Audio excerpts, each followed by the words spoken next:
வணக்கம். ANTV செய்திகளுக்காக தமிழ்ச்செல்வன்.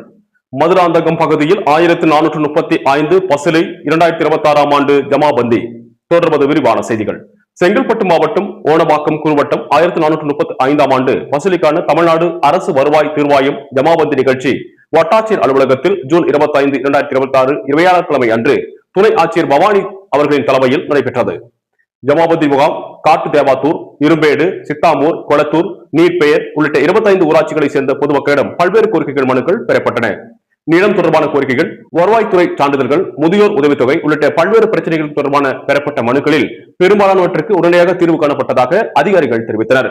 இந்த நிகழ்ச்சியில் மதுராந்தகம் வட்டாட்சியர் பாலாஜி, தனி வட்டாட்சியர் வீரமணி, மண்டல துணை வட்டாட்சியர் ரேகா, ஓணம்பாக்கம் வருவாய் ஆய்வாளர் சோபனா, கிராம நிர்வாக அலுவலர் லோகநாதன் மற்றும் மதுராந்தகம் அரசு பல்வேறு துறை அதிகாரிகள் கலந்து கொண்டு பொதுமக்களின் கோரிக்கைகளை கேட்டறிந்தனர். ஜமாபந்தி மூலம் பொதுமக்களின் குறைகள் விரைவாக தீர்க்கப்பட்டு அரசு சேவைகள் மக்களிடம் நேரடியாக சென்றடைவதை அதிகாரிகள் உறுதி செய்தனர்.